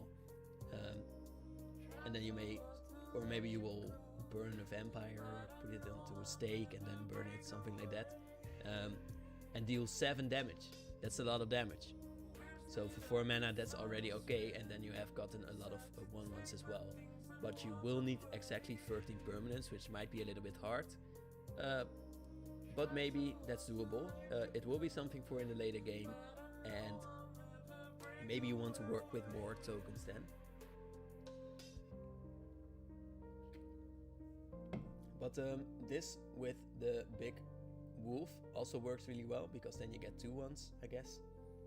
So maybe it's sort of a werewolf thing, but I can also see this work really well with vampires that are manifold as well. So cool card, interesting to see how people will actually manage to make use of it. But when you can make use of it, it's really fun, I think, to have that much damage coming from one card, and well, you will feel fulfilled from it, which is maybe the most important part of any card. You need to feel cool for pulling something like that off, like making 13 permanents, waiting, being smart about how many cards you play, how many permanents you put onto the battlefield. Another token. Wow, we're getting tokens now, guys. They are here. This pack's token is a zombie, also a 2/2, so kind of like the wolf from before. And this zombie has just... apparently it is also crashing the wedding. I don't know why the zombies are against the wedding, but we have seen wolves, we have seen angels, and now the zombie is breaking through the stained glass. It doesn't really look like the wedding inside, because it's really gloomy and dark. Maybe this one is entering another church, that's also a possibility. But looks gloomy, and I think that's the most important part of any Innistrad card. We have Runo Stromkirk from Matt Stewart as an art card here, who is just a naked man in water, looking up at his god, and sort of having like a Poseidon spear in his hand. If you want to know, he's also a vampire, so you can ask him for any blood related stuff too. And we have just seen him in a flavor telling someone to not look around in the sea too much. And apparently he spared his life, so maybe he's a good guy. We have this mountain again, which we have seen before with the castles that really fit the vampire theme really well. We have Wolf Strike, other than Sure Strike, from Wisdom Tongue, which is a 3 mana instant that lets you grow a creature's power with 2, and then it deals damage equal to its power to target creature you don't control, so really good removal. Green really uses this a lot, and would pick this up really early in draft, because removal is always really important, and otherwise the flavor still tells us something as well. Tough Howl Pack had scattered, but the Dire Strain survivals were still on the hunt. So werewolves are not gone from Innistrad is what this one is saying. We have seen that before, but now you extra know. We have from Nicholas Ellis Sporeback Wolf, which is another like the spirit, but this time it's a Sporeback Wolf. It's a 2 mana 2/2, so just a wolf. And the mushrooms growing in the wolf's fur possess curative properties incredible enough to tempt many alchemists into risking their lives to track one down. This one doesn't seem too dangerous, but apparently it still lives in packs, I assume. But as long as it's your turn, it gets +0/+2, so it becomes a 2 mana 2/4 on your turn. So you won't be blocking with that, but maybe it will be easier to attack into your opponent for turn 3, maybe. So weird ability. No, yeah, just a weird ability. Spore Crawler is a 3 mana card from Nicholas Gregory. Sorry. this 3 mana fungus 3/2 says when it dies you may draw a card, so that's always good. Being a 3/2 is something that can really attack in aggressively, so it is useful on its own, and then draws you a card when it dies. Remember to come back in a few years when that fungus has died off, then we'll see what's in the chest. So you probably don't want to touch this Spore Crawler, just wait until it has moved away. It says Old Rusty, who I still think is Old Stick Fingers. Into the Night from Valera Lutulina. I had to do this before as well. It's a 4 mana sorcery, it becomes night, so another enabler of the night cycle. Discard any number of cards and draw that many cards +1. So you don't have to stop your turn, you can do this and then you can loot a lot of your hand, so like the blood tokens sort of. And when lost souls wander into the woods, the wilds have a way of showing them who they really are. So being in the wilds, these humans more easily turn into werewolves again, which is funny. If the werewolves are really strong, people will not want to be in the forest, so they move away. There will be less werewolves coming out, so they become less strong. Then the vampires become more strong. People move out of the cities again, they move into the wilds, and there will be more werewolves. So this will be a vicious cycle that will continue on for a long time. I think it's a cool art too, where we see sort of the bloody moon in the water from the paw prints, and we see the paws transforming really well, step by step, like almost immediately, but step by step. And I think like with this, it's really important to see that in the middle where the human stood still for a little bit, his front paws came down to the ground as well. I think that's really important to think about in this one. We have Lantern of the Lost from Chris Cold, a really cold artist. We see a lot of icy things from him, and here we are as well. Lantern of the Lost is in a sort of misty, cold seeming place. The 1 mana card enters the battlefield and you may exile target card from a graveyard, and then you may sacrifice it with 1 mana and exile all cards from all graveyards. So also your own, but will stop your opponent's stuff in an instant, and then you draw a card. So it replaces itself as well, and it is good graveyard hate, which makes it pretty main deckable. Lunar Rejection is a 2 mana card from Donato Giancola. It's a cleave card. This one is a 2 mana card that lets you return target wolf or werewolf creature to its owner's hand and draw a card. And if you pay 4 mana for it, you may return any target creature. Well, for 2 mana this is really, really strong. For 4 mana it's still okay, so I like the card. The art is really conceptual as well from Donato. We see that someone is transforming into a wolf. We see sort of all of the stages here. We see the wolf howling into the moon in the top left here. We see like the tumbling around. We see that it is painful to transform, and it goes from right to left. So it goes from left to right because he did transform, but now the moon rejected this werewolf, and now he is turning back into a human again. So the moon sort of rejected this wolf, and now he's sad and alone and without the moon. That's so sad. We have Drogskull Infantry. Drogskull being a really strong part of the world, part of this world for spirits. 2 mana, 2/2. So a bear. He swore to protect the moorlands. A little thing like that was no excuse to break his oath. And I think this one turns into an aspect. Am I right? I am right. And this one lets you give this power, so the 2/2 power, the bear power, to another creature. When the spirit could no longer carry on, he imparted his strength to the one who took up his duty, who will be there alone in fighting and protecting these lands. We have Alluring Suitor again, which we have seen before. We have Bloodgrey Socialite, which we have seen before as well. Creepy madam.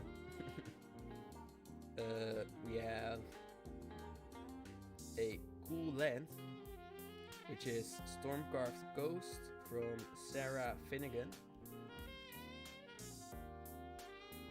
You can see that it is already curled because it is a foil.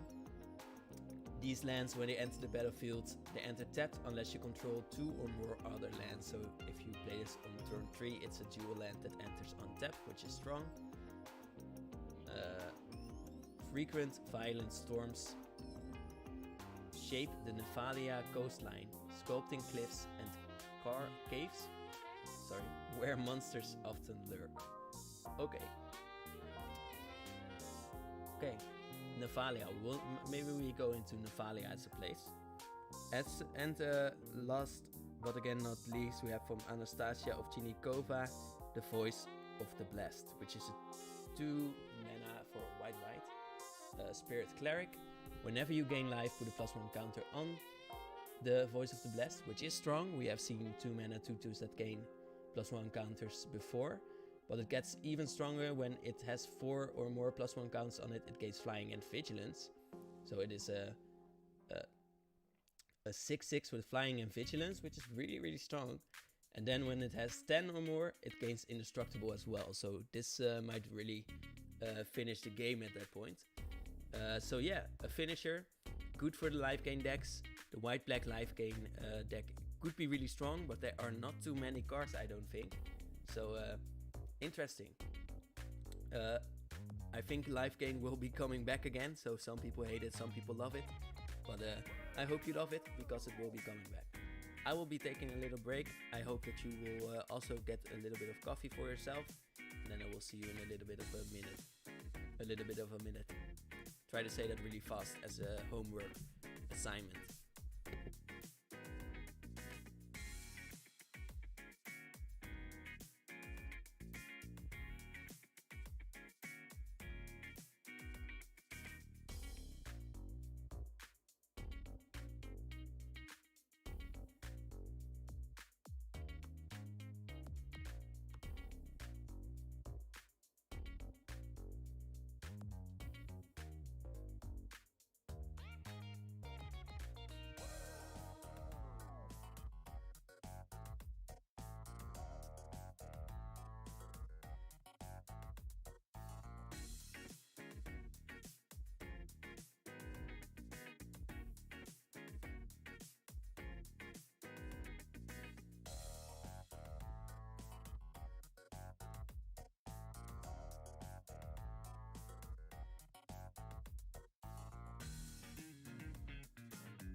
Hello, hello. On to the last 2 booster packs. And yeah, I hope you have got your coffee. Take a big sip and enjoy it. I hope you enjoy it most of all. You hear all the packs, man. Maybe once in the future they will choose something more efficient. No token. We have the art card of Anya, we have seen before. Oh, I left the pack up there. How dare I?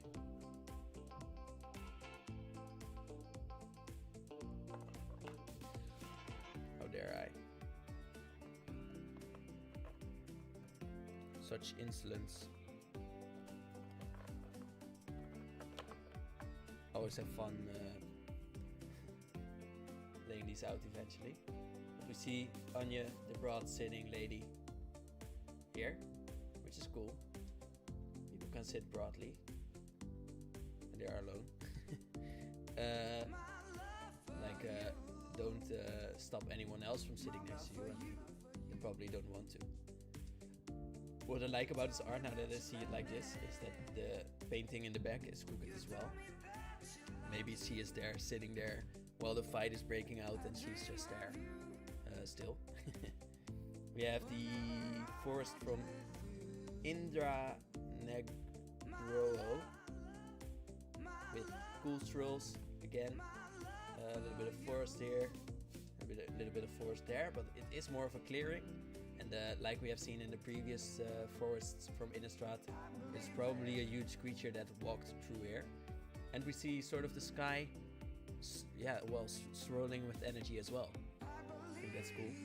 We have Mulch, which is a 2-mana sorcery from Lucas Graciano, who has had a lot of art in here as well, or at least for what we have seen. It's a 2-mana sorcery, reveal the top 4 cards, which is another theme here. Of your library, put all land cards revealed this way into your hand, and the rest into your graveyard. Putting things into your graveyard is really good. There are not a lot of synergies with lands in your graveyard, I don't think, so it's nice that you get those into your hand and the other things into your graveyard. Tread carefully. You remember what happened to us last quiet, peaceful clearing, says Alana to Elena. And that's true because they were attacked previously in a clearing. That is canon, or it was in a card. We have another grave-like green scary creature, so maybe that is the theme of this pack. It is Moldgraf Millipede from Simon Dominic, which is a 5-mana insect horror. And this 5-mana insect is just a 2/2, so that's dangerous. But when it enters the battlefield, which is nice, the removal part is not as much of a problem if there is a lot of enter the battlefield power here. You may mill 3 cards, then put a +1 counter on it for each creature card in your graveyard. So it will enter as a 2/2, but then it will grow really fast. So if your opponent does not remove it quickly with their damage spells, this one will grow to like a 4/4 at least, but probably bigger if you have the deck for it. Between Stitchers, Cultists and Scavengers, corpses are in high demand. You can see that it is in high demand, but Moldgraf Millipede is eating a lot of corpses, as we can see here. So this one probably crawls to the ground and really digs up all the graves. So that is not nice, but at least they will not become zombies like this.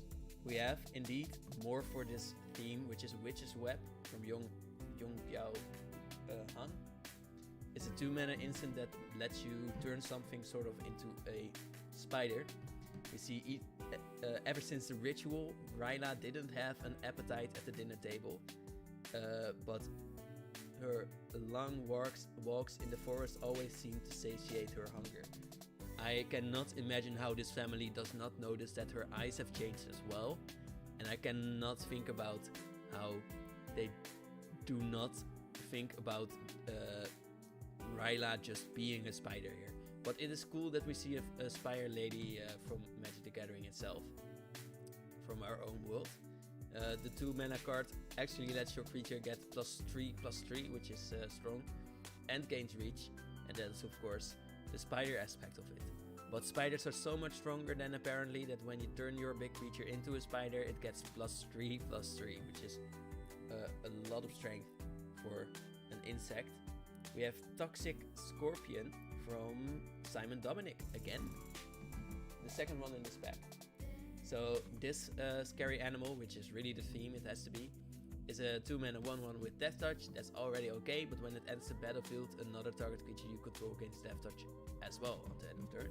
You probably will do that on your own turn, but in Death Touch Tribal that's strong, and otherwise, well, you probably don't need to give another creature Death Touch then, but otherwise at least it will help you attack in better. Definitely with the Menace creatures that are around. You want some Venom, collect it yourself. I'm not losing another pair of Dragonhide gloves. So you will apparently definitely lose those gloves from Dragonhide, which old Rustine apparently can gather dragon stuff. You will lose them because the Toxic is so strong. That's impressive. We have Dread Fugue, stopping our theme from Rovina Kai or Sai. Maybe. What it is, it's a 1-mana sorcery. Target player reveals their hands. You choose a non-land card from it with mana value 2 or less. The player discards that card, or for 3 mana you can choose any card and the player discards that card. So okay, it's flexible, and at turn 1 you probably will be able to get a 2 mana card out of there, and if you're not able to do that, then your opponent is pretty done in as well, because they will have no early game either. So this will help you through the early game, and if it does not help you, you already didn't need help, so that's okay too. So I think this is a strong card, and otherwise in the late game you can still use it for 3 mana and still get value out of it if your opponent still has cards, of course. Honeymoon Hears from Raul Vitale, which we have seen before, not that much, but they are there. It's a 3 mana vehicle, those are around as well.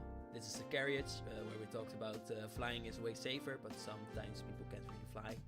It's a 3 mana carriage, that is a 5/5, which is a lot, but to crew it you need to tap 2 untapped creatures you control. So you might need some small dudes, but then, I mean, if you have like a 2 mana make 2 1/1s and then this on turn 3, then you can attack in with the 5/5 with trample on turn 4, so that is really strong. A carriage crafted from the finest materials, horses bred from the finest stock, skulls taken from the finest foes. So the carriage had to be perfect, it needed to have a lot of stuff, and apparently the couple came in with the carriage, even though it's Olivia's house, but okay, it's fine. They are going to the church, and maybe it was another family, I think, then, where they were housing the... No, because it had the glass from Olivia. I don't know. But they went in with the carriage. That's a lot of money, and you need to tap 2 creatures, because this carriage needs 2 horses. You can use humans as well. I think the vampires will like that.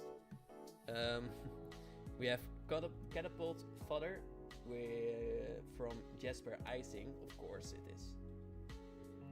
Because it's a funny card. Well, Sultan Burrows does these as well, but I think Jasper makes really cool ones too. I wonder if they are friends or anything, because they are in the same genre really.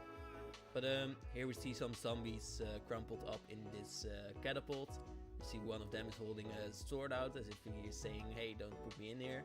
We see some graves in the background, some half zombies that are only legs, some are only the body maybe, and one of them is looking really sick up above. The card actually says it's a 1/5. At the beginning of combat on your turn, if you control 3 or more creatures that each have toughness greater than their power, you may transform Catapult Fodder. So this is working with the toughness tribal, and it has 5 toughness itself. These days, ghouls are the only abundant resource in Draven. So if you want to make like catapult stuff to throw, you are probably better off using ghouls. The one that is throwing the catapult or using or making it is also a zombie, but they are using ghouls. The zombie is a 2/6, so also Chunky Boy Tribal. Sacrifice another creature, target opponent loses life equal to the sacrificed creature's toughness. So with the Cannonball Fodder, this lets you deal 5 damage. So it works really well with itself. You can also sacrifice other captains, of course, if you have transformed them and deal 6. That's a little bit better anyways. And they're more than happy to share the wealth. So not sure what that means, but share the wealth. Oh, like throw the ghouls around and well, they're more than happy to give some other people some ghouls as long as they are throwing it in their faces. And we can see some of the ghouls that are being flung around, and one of them is still sitting in the catapult. Maybe he was lucky. Sometimes they don't work. He's sitting there and he can be used for the next batch. So and the captain is having fun. I like that. I like that he is having fun. We have Innocent Traveler with the other card border from Sami Makonnen, which is a 4 mana 1/3, which is a lot of mana for that. At the beginning of your upkeep, any opponent may sacrifice a creature. If no one does, transform Innocent Traveler. So yeah, I mean, if your opponent sacrifices a creature, that is value for 4 mana, but not a lot of value. I think that is like worth 2 mana maybe, so you will need 2 rounds of this for it to be remotely worth it. But then is the other side really strong? Does your opponent want to do that 2 times to stop you from having a 3/3? Well, if they have humans, then maybe. Maybe they want to sacrifice those because then it's a 5/3 with flying. But a 3/3 with flying is not that scary. So if they have a lot of 1/1 human tokens, this is a really good card, I think. If they do not run a lot of humans, this is not such a good card, but it's still fine because you probably will get this transformed really soon then, and then you will have still have what was it? A 4 mana 3/3 with flying. That is fine. That's fine. We have Voldaren Epicure again. We have seen this before, so I won't go into that really. Let's see. We have some things through each other. We have Wretched Throng as the, how do you say it? The foil from Philip Berberan, which is a 2 mana zombie horror that eats or well spews out itself, and the smaller version of himself spews out another one of himself. And we can see that in the ability as well. When it dies, you may search your library for a card named Wretched Throng, as if he is puking out himself, and that one does it as well. But only when they die, so the fun thing is that the first ones are already dead as they are spewing out a new one. Oh no, oh no, oh no, oh no again is the flavor from Belstad, Qatar Recruit. Also last words, so the second flavor with last words in them at the end. Showing that, well, sometimes it's better not to say things, especially if you're going to say oh no 4 times in a row. It's probably time to run more than anything else. We have one from the list from Wesley Bird. It's Fiend Slayer Paladin. So this is not from this set. It's from Magic 14. A 3 mana 2/2 with First Strike, which is okay, with Lifelink, which makes it still okay. But it can be target of black or red spells. Well, they probably won't want to attack that with it, but yeah, it probably cannot be removed, so that is fine. And maybe if you make it stronger, it becomes a real menace. Maybe. But okay. And as a rare, we have Ulvenwald Oddity, a 4 mana beast from Brent Hollowell. 4 mana 4/4 with Trample and Haste. So a 4 mana 4/4 with Trample and Haste is already pretty good, I would say. The flavor says Obviously, it's dangerous, but I've never seen anything like it. This could be an entirely new species. I say we follow it, says Alana. And we have seen before that Alana needs to be careful. For 7 mana, you can transform this man into Ovenwald Behemoth, with sort of the Emrakul thing coming out of his belly. Then it's a 4 mana 8, well, you have paid 7 mana for an 8/8 with trample and haste, and other creatures you control get +1/+1 and have trample and haste. I think that trample and haste is a really strong part about this card. But it is not only a lord for all your creatures, it is also just a chunky boy himself. We have learned enough. I say we run. I think they have learned enough. They have learned a lot about this huge creature. And well, maybe they learned to not learn too much about the creatures of Innistrad next time.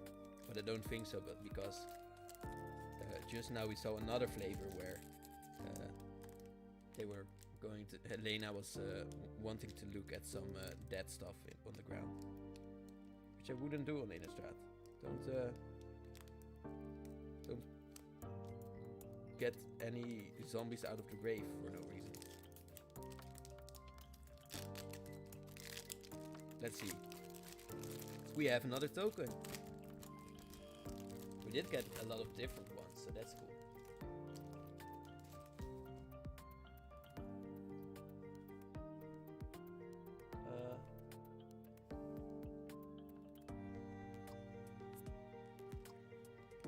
Our token this time is a 1/1 human. It will be eaten very soon. He is bringing blood, so hopefully he might survive here, but I don't think so. Probably not. Let's see. Yeah, so I don't think he will be surviving, but at least he will have one more night to try to have fun. That is something. We have the art card this time is Biolume Serpent, which is the one that has an egg from Philip Berberan. It has an egg and it is angry from birth or something like that, and then well, people have to be afraid of the egg as well, but here we see how big it is compared to a ship, and I would never go sailing on Innistrad, but sometimes it might be necessary. Although if there are a lot of these snakes, then you probably won't survive, so maybe it's necessary, but use it as a last resort to go fishing. We have another mountain from Daria Kilebnikova. This mountain more of a sea vibe, like just so we know that the sea is still there, and you shouldn't go there again. Just well, you shouldn't go anywhere. You shouldn't be on the planet at all. I think that is the point of the set. Wonderlight Spirit is a 3 mana card from Andrew Moore, which is a spirit with flying. It's a 2/3, so it won't be dying very soon. But also, it is just a nice Drake that you probably will be using it for, because it cannot block most creatures, only creatures with flying. So it stops other spirits, which helps. The towers and catwalks of the Voldaren fortress are lit by lanterns of geists, endlessly seeking a way out. That's smart. That's just efficient. That's just not using too much lighting, saving on candles. I like that. That's just efficient. We have Sanctify, another sort of location spell. It's Sanctify is a 2 mana sorcery that lets you destroy target artifact or enchantment, and then you gain 3 life.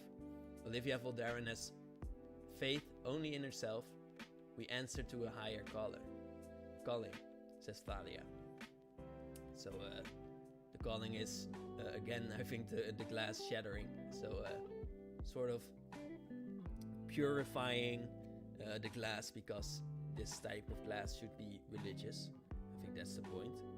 We have from Siddharth Chaturvedi, which is probably already going to be a cool one, Fierce Retribution.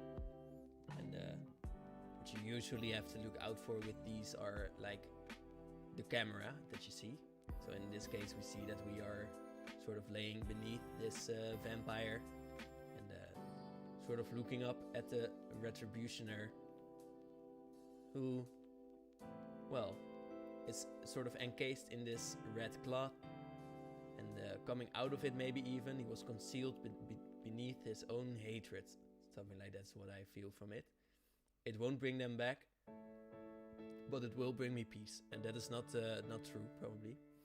Destroy target attacking creature for 2 mana, or for 6 mana, destroy target creature. Which is still a murder card for white, so that is something that they will like. And otherwise, it's a classic protect creature for white, so that's also something that is probably useful. So it is removal, so that's always good. You have Runebound Wolf from Thomas Duché, or Duger. A 2 mana 2/2, so it is a wolf. And then for 4 mana you may tap it and deal damage equal to the number of wolves and werewolves you control to target opponent. So only your opponent, but then for 4 mana it might deal 4 or 5 damage, and then it's really worth. You will need a lot of wolves for it, but if you do manage to make a lot of wolves, then this becomes really strong. The wolf's captor hid his fear, but he knew someday the runes would fail, the color would break, and the wolf would remember his face. Oh no. More wolves. Back some pup from April Prime, which is a cool name. The pup, what this does, is a 2 mana 1/1, so not just a wolf. And at the beginning of combat on your turn, if you control another wolf or werewolf, put a +1 counter on Pack some pup. So at the beginning of your combat, it will become just a wolf, and then it will keep growing stronger. When it dies, you gain life equal to its power. So eventually you will also gain life from this small boy. A wolf pup is always dangerous, because a wolf pup is never alone. Well, and if it is alone, that's a little bit sad, but it also will not grow, so that is extra sad. And flavorful. Cartographer's Survey is a 4 mana card from Donato Giancola again. Again, the 4th card I think that we have seen. This one uses the theme of looking into the future, and saying that makes you see the top 7 cards in this case, not 4 like we saw before. Put up to 2 land cards from among them into the battlefield tapped. So this ramp, put the rest on the bottom of your library in a random order. She monitors the roads in every province, mapping safe routes through hunting grounds and haunting grounds alike. Okay, she makes maps. She makes sure that people can go around safely. So I like that. I like that there are still safe paths as well. We have Twin Blade Geist, another aspect card from Tuan Duong Chu. I'm sorry. It's a 2 mana 1/1 with double strike, which is not the best, but you can make it stronger to make it strong really fast. Then her flavor is she faced down a Howl Pack alone, saving her town at the cost of her life. What a valiant spirit. And then her aspect is the Twin Blades. It's called Twin Blade Invocation, where she helps another person become as strong as her, which must be really scary, but there were wolves attacking him as well. Since her passing, many more travelers have made it home alone. So the more good people die on the Innistrad, the better, the stronger the good people get. So that's nice. Enchanted creature has double strike. If Twin Blade Invocation would be put into a graveyard, you will exile it because of how spirits work, and you don't want to be able to disturb creatures that many times.